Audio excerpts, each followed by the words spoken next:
Dialogue Internet Radio Network and Season 3 of the Tony the Tiger Sun Bowl podcast with Eddie Morelos, Media Relations Director for the Sun Bowl Association. Hello, everybody, and welcome to the Dialogue Internet Radio Network. I'm Abel Rodriguez, and yes, this is a new episode of the Tony the Tiger Sun Bowl podcast with Eddie Morelos. He is the Media Relations Director for the Sun Bowl Association, and we are into Week 9. Now we're getting into some serious football coming up because things are starting to fall into place. How you doing, Eddie? I'm doing A-okay. Well, you're right, man. Things are starting to fall in place. We are only 64 days away from kickoff of the Tony the Tiger Sun Bowl, which will be on Friday, the 30th. And you know, it's starting to get interesting. It's starting to get interesting, Abel. And you know, it's like you said, we're Week 9, which means we're getting a little bit closer to finding out who will come to the Tony the Tiger Sun Bowl. But we don't officially find out until December the 4th, which is called Selection Sunday, and we'll be over at Sunland Park racetrack, and you can join us there at around noon on that December the 4th, that Sunday of December the 4th. It's amazing how close we are now, you know? I mean, with this year, we started doing them, this season 3 early because you had the flag football and all the information that went out there. But we are now definitely heading down the back stretch of getting to the game. Yeah, definitely getting in the back stretch. And I'm going to give you an update, you know, out of the Pac-12, it's Oregon's ranked number 8, USC is ranked number 10, UCLA number 12, and Utah number 14. So there's 4 top 15 teams out of the Pac-12, right? And then on the ACC side, you got Clemson coming in at number 5, Syracuse at 16, Wake Forest is at 10, while North Carolina is ranked number 21. So there's 4 on the ACC side of ranked teams, top 25 teams. And that just shows that the conferences that we're aligned up with are pretty strong this year. I think they're pretty strong conference. They're 2 strong conferences, Abel. Well, I figured I'd go ahead and learn how to use my green screen, so it looks pretty good. The background really pops, and I'm happy with it. I just got to figure out how not to look fuzzy myself, but that's okay. You know, we're here promoting the Tony the Tiger Sun Bowl, and that's what we do here on this podcast. Talking about last week, well, actually, you talked about the teams and where they're ranked and stuff, but there is that joker in the deck that's starting to kind of show its face, and that would be the possibility of a second visit by the Fighting Irish in Notre Dame. Yeah, I mean, you never know. The way Notre Dame has been up and down all season long. Last week, they beat up on UNLV. You know what I mean? So they look good last week against UNLV. But it's like you said, man, if they fall into our pool, we're going to hopefully, cross our fingers, say our prayers, throw up the whatever else we got to throw up in the air. And you know that the El Pasoans love Notre Dame, and so do you, Abel. I know that. You love your Fighting Irish. So, and I'm just looking at teams that are possible. There's still so much to play, but I kind of went down and marked the teams that are very possible to come here. And I'm looking at out of the Pac-12 side, Utah, Oregon State, Washington, and Washington State. And I'm just going based off of their overall records, whether or not it looks like they'll be bowl eligible. And then also looking at the teams that will probably not come, which will be Oregon, and USC. UCLA, I'm kind of back and forth with that. They're 6-1 right now. They're ranked number 12. But I think that the ones that I already named, Utah, Oregon State, Washington, and Washington State, are very good possibilities for us. Yeah, it'll be interesting to see what happens, man. Yeah, and then on the ACC side, again, you know, I'm just looking at overall records to see who's either bowl eligible or close to being bowl eligible. And I have marked down here 6 teams that are still possible, from Florida State, Louisville, NC State, to North Carolina, Duke, Pitt, and you could even probably throw in Syracuse and Wake Forest in the mix.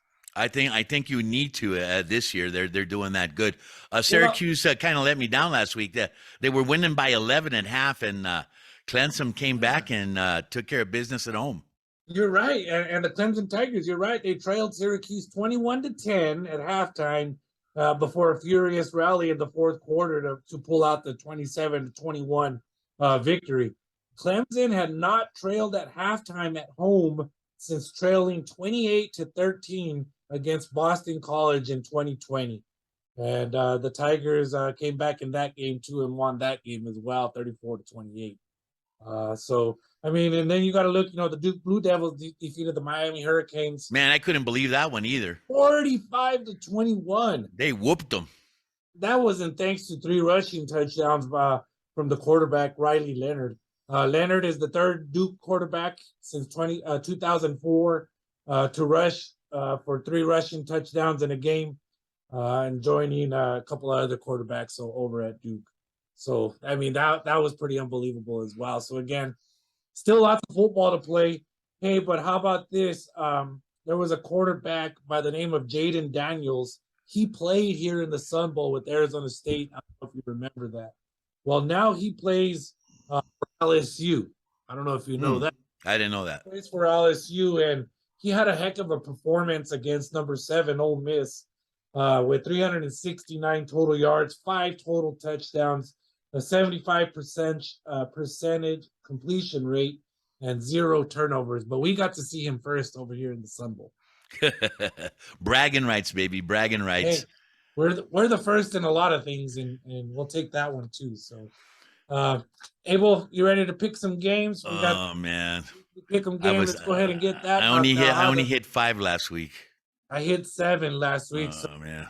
Follow along with Abel and I for the Chick-fil-A Tony the Tiger Sun Bowl Select'em contest, and pick some winners and maybe win 2 tickets to the 89th annual Tony the Tiger Sun Bowl game. Free and easy to play. All you got to do is pick winners. Ready, Abel? It's coming up on my screen, and there it is. Of course, we got a Thursday game. Yep. Start everything off. Thursday game. Virginia Tech will go over to NC State, number 24 NC State. NC State's at home. And last week, NC State, they were off last week. So I'm going to say that they win. They're going to be healthy. Well, it's at home, and it's after a bye week. And Virginia Tech's going to give them a good game, but I got to go with the powder blue. Oh, nice. Oh, powder blue, huh? Wait, who wears? Oh, no, wait, NC State. Wait a minute. The powder red. Oh, yeah, you got to get that right. Mess that up, man. I got to get beat up. Yeah. And then another Thursday game is Pac-12, number 14. Utah will travel over to Washington State and play the Cougars over in Pullman. I got number 14 Utah. They got such a strong running game. I think they'll do all right. And they play well in cold weather. So I don't know how cold it is in Pullman these days, but Utah should pull off the victory. Well, this is where I go ahead and get off the tracks, and I'm going to take Washington State at home. Nice. I like it, Abel. I like it. And then we got, here you go, Abel, Notre Dame. Oh, my God. I didn't know they were playing Syracuse. Oh, my God. I mean, again, Syracuse is nationally ranked number 16. They're 6-1 on the year. That's a tough one. I'm going number 16 Syracuse because they look really good this year. I will tell you that Syracuse looked very good against Clemson. Notre Dame is not ranked. They're still not, running on all 8 cylinders. So I'm going to go ahead and I'm going to pick Syracuse. By the way, I have been to Syracuse. I've been in that inflatable stadium. Over in New York, right? Yeah, New York State. And freezing cold, by the way. I'm sure it is. I'm calling this next game a toss-up. It could go either way. Florida State will host Georgia Tech. Florida State currently 4-3 overall. Georgia Tech is 3-4. That's a toss-up, but I'm going with the home team, Florida State. I'm taking Georgia Tech. Then we got Virginia hosting Miami. Again, we saw that Miami got beat up by Duke last week, and Virginia is 3-4 on the season. Miami overall is also 3-4. Another toss-up. I'm going to go with Miami. They're going to bounce back. I'm taking the home team, and I'm taking Virginia. And then we got the Ducks. The Ducks heading down to Berkeley to take on Cal, the Bears. The Bears have shown good signs, but the Oregon Ducks are too strong, and they'll win in Berkeley. This is a tough one for me. I think Oregon's a little. They shouldn't be number 8. I think they should be lower. Wow. It's just my opinion, but it's time for California to do something for El Paso and get me a win, picking California at home. Nice. Then we got number 10, USC, heading down to Tucson. I think some of my family's going to that game. The Wildcats will be hosting the Trojans. The Trojans are just way too tough for the Wildcats. The Wildcats lose in Tucson to number 10, USC Trojans.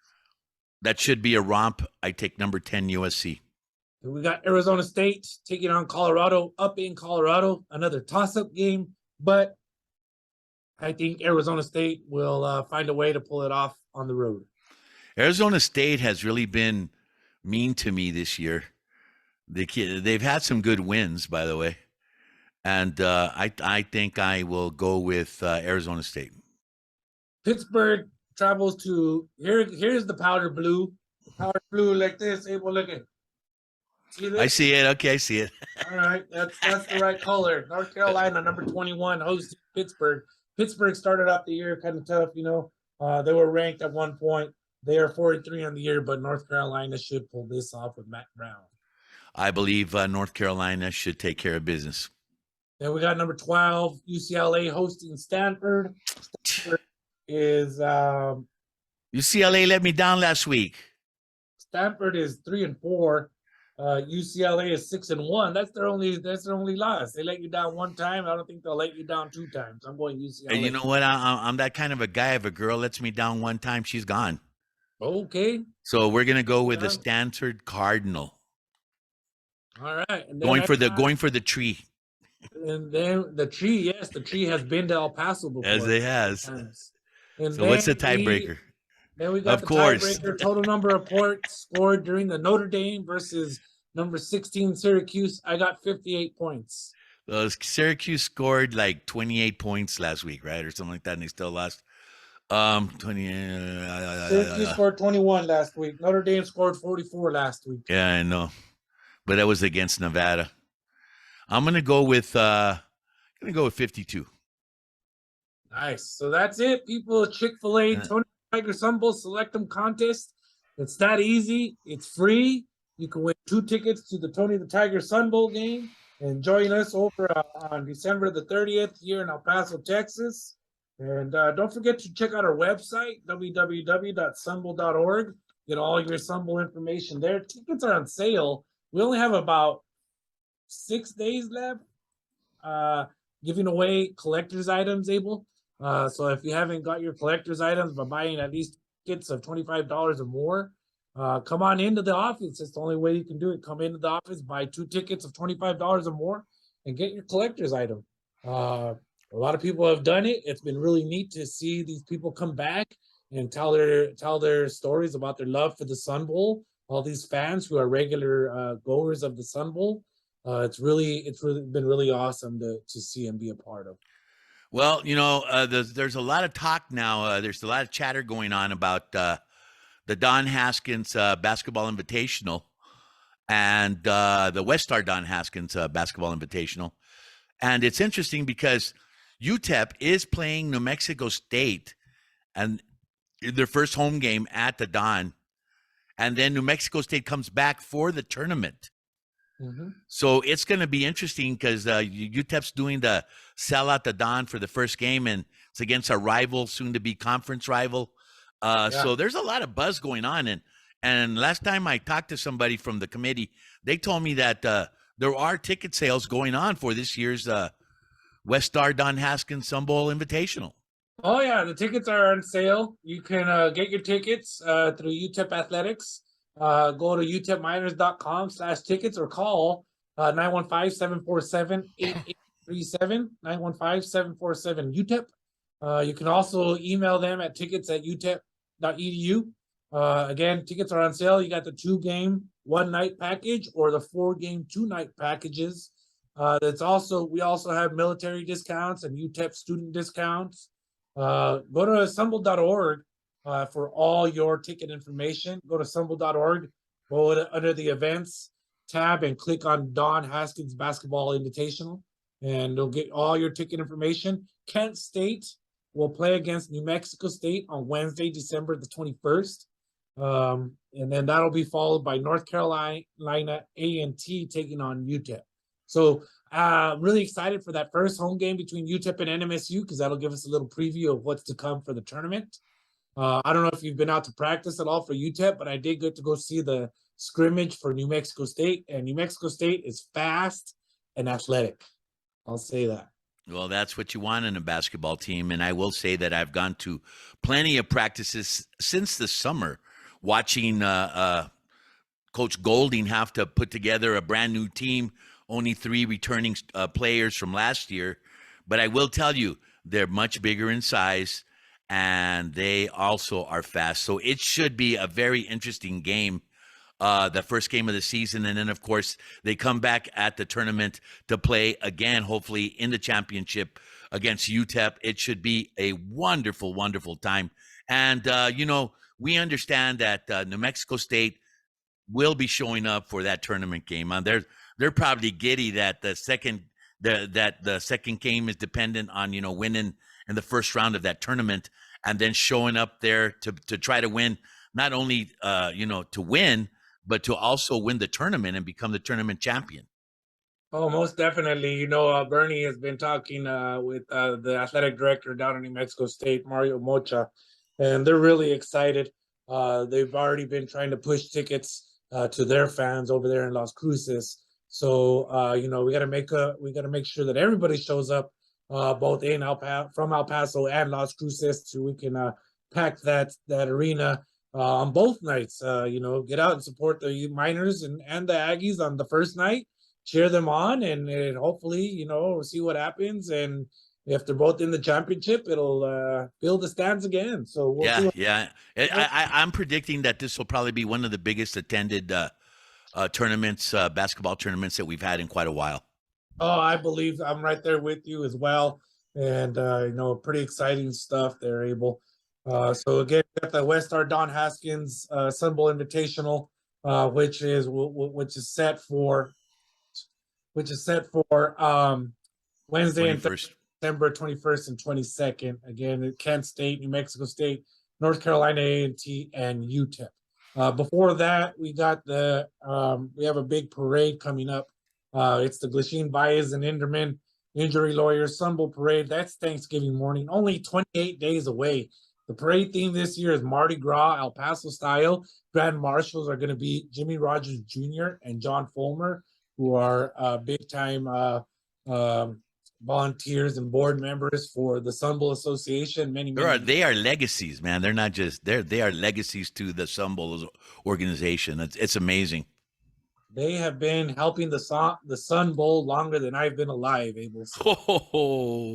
Not me, man. I've been alive a little longer. Hey, you never know. These guys have been around for a long time. So again, that's on Thanksgiving morning. Glasheen Baez and Inderman Injury Lawyers Sun Bowl Parade. It'll also be televised on KTSM News Channel 9, but it's so much better when you're able to get out here and enjoy it on Montana Avenue.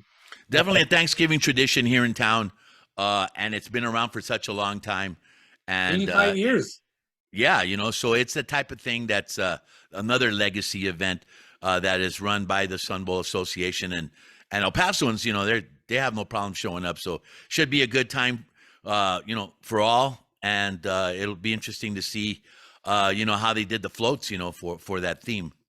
Oh yeah, they're hard at work out there. They're going out there 4 days a week right now, I believe, if not more, and they're trying to get these floats knocked out and built and looking great. So again, that's on Thursday, November 24th, 10 a.m. Montana Avenue, from Ochoa to Copia Streets. And then before that, on Thursday, November 10th, right around the corner, we got the Sun Bowl Art Exhibit and Awards, and that's the opening for the Sun Bowl Art Exhibit. That's the International Museum of Art on 1211 Montana Avenue. The International Museum of Art on 1211 Montana Avenue. Go check out those, man. You guys got to go. If you like art, and even if you don't like art, You should go check that. I mean, the stuff that these people paint is unbelievable. The Right. talent here in and around El Paso, oh my gosh, we have some great artists. So, International Museum of Art, November 10th. Go check that out. Yeah, we got plenty to do, Abel. Plenty to go. Again, get your tickets for the Sun Bowl football game, 915-533-4416. Check this out, Abel. There's a trivia, right, that we do with one of the local radio stations. And here's today's trivia question. Name 3 Walter Camp Award winners that have played in the Sun Bowl. Name 3 Walter Camp Award winners that have played in the Sun Bowl. The Walter Camp Player of the Year award is given annually to the Collegiate American Football Player of the Year, as decided by a group of NCAA Division I FBS head coaches and sports information directors under the Walter Camp Football Foundation. The award is named for Walter Camp, an important and influential figure in the development of the sport. I'm gonna say one of them might have been Tony Dorsett. Hey, you're very good with your trivia. One of them is Tony Dorsett. He played in 1975 in the Sun Bowl, won the award in 1976. There's 2 others. One is an offensive player and one is a defensive player. I'll give you that hint. Who would be the other one? The offensive player, the guy that came in from Texas, the big freshman. No. Okay, well, I'm out. Okay, so the other 2, yeah, are Barry Sanders of Oklahoma State. Oh man, I actually was Barry Sanders' caddy in Juarez at the Campestre golf course. Oh no way! And that guy could golf. Oh my God, they come the holes around the trees to the left, and he would swing the club and make the ball make a turn to the left around the trees, and that's when I said, hey, I think I want to play this game. Yeah. Wow. And when you don't see him in uniform, he looks like he was not like a muscular monster dude. Yeah. He's just a normal guy, man. He was really amazing. I got to meet him. Wow, you met Barry Sanders, a Walter Camp Award winner who played in the Sun Bowl. Wow. Now on defense, like, I wouldn't have an idea. Can you at least give me the year? You should have an idea, Abel, because this guy came from Notre Dame, and it's Manti Te'o. Oh, the guy that got catfished. That's it. 2010 Super Bowl participant who won it in 2012. He won the 2012 Walter Camp Award. So that was a good trivia question, man. Is that going to come out today on the local sports? Because I got all 3 names. There you go, Abel. There you go. I'm going to make a call. There you go. That's how easy it is. So, Abel, well, week 9, man. Week 9 is here. Locally, unfortunately, New Mexico State was unable to play the game because of the tragedy of the football player that died, I believe, from San Jose State. San Jose State, yeah. That was pretty sad. I mean, yeah, it's really sad. One day you're on top of the world, the next day you're gone. So I mean, unfortunately, such a tragedy. Yeah, big tragedy, and also the fact that probably one of the most bizarre games that I actually got in trouble in the press box for, and that was UTEP against Florida Atlantic, which I thought was Florida International. Why don't Florida? It was Florida Atlantic, and it was a great game. I thought I was going to get fined, man. I thought you were going to come over and fine me. Hey, if I was the one in charge of that press box, you wouldn't have been in there after that. Hey, it was the weirdest play ever. I mean, if that didn't send electricity through your legs, I was like, whoa, wow, you're doing that. Oh, wow, look and then the ball's fumbled and it keeps going, and then it was all for naught. And to me, that's one of the challenges of being a media member. Yeah, you have to keep your mouth shut, as well as an alumni or fan of the team. It hurts. We have to, and let's just tell the listeners, the watchers, what happened, Abel. Let them in on this inside thing we got going on right here. There was a great play. UTEP was taking on Florida Atlantic, and there was an outstanding, wild play. It was the block, the point after. Yeah. Yeah, the extra point was blocked. But not only was it blocked, it was kicked so hard that it knocked the helmet off the guy that blocked the bunt, and the there you extra go. point.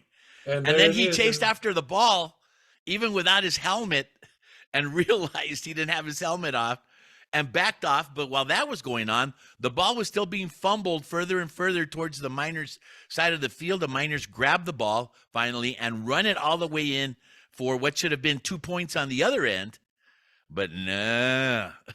Well, it was called back due to the penalty. Some people got excited in the press box, were hooting and hollering, and someone ran over to go to let those guys know not to be doing that. And then another person, I believe, might have followed up. It's Yeah, the second person kind of surprised me because I thought you had told him, "Hey, I took care of it," but you're in charge. You're in charge of the press box. I'm just messing with you. Hey, it was that. You know what? I'm sorry.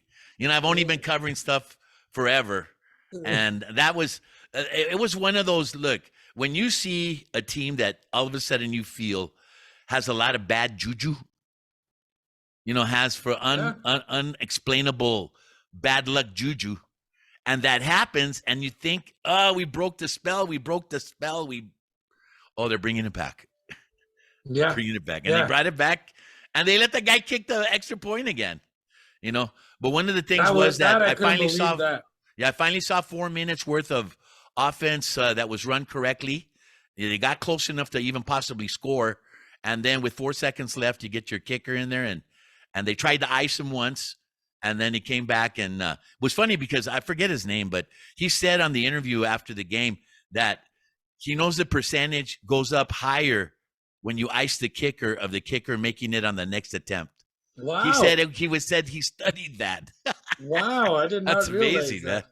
I did not realize that. So it's always good for to our have listeners. The lesson here is, especially if you're in a press box at Omni. You're still gonna hammer me with that. No cheering in the press box. Okay, look. No cheering in the press box. I could be a ventriloquist. I could be a ventriloquist and look like I'm not moving my lips and have a little giggle. I'll throw you and your dog. Anyway, it was a good time, man, and we're happy they won. Homecoming this week for them, and we'll see what happens. 2 games away from bowl eligible again, but I will tell you that they're on a tight schedule on this one. They really have to win the next 2 games because the ones after that are going to be tough. So it's just fun talking football, local Sun Bowl style, Tony the Tagger Sun Bowl style. And that's why we put on this podcast. Oh yeah, definitely, Abel. It's a lot of fun. College football is it's interesting stuff, and it's a lot of fun. It's a fun environment. Our Tony the Tiger Sun Bowl on game day, and even the day before the game, the environment is amazing. The fan fiesta downtown and everything that surrounds that. It's just an awesome event. So again, Friday, December 30th, 2022, 12 p.m. Get your tickets, people. Tickets are selling. 915-533-4416. Appreciate it, Abel. Hey, thanks for being on, and we will see you again next week with another episode of the Tony the Tagger Sun Bowl podcast with Eddie Morelos, the Media Relations Director for the Sun Bowl. Have a good one, Eddie. Thank you, Abel. See you next time. Nos vemos. Thank you for listening to the Tony the Tagger Sun Bowl podcast with Eddie Morelos, Media Relations Director for the Sun Bowl Association. And don't forget to follow the Tony the Tagger Sun Bowl on all its social media platforms. They're on Facebook at Tony the Tagger Sun Bowl, Twitter, Tony the Tagger SB, Instagram, Tony the Tagger Sun Bowl. And if you need more information about anything pertaining to the Tony the Tagger Sun Bowl, you can go to www.sunbowl.org.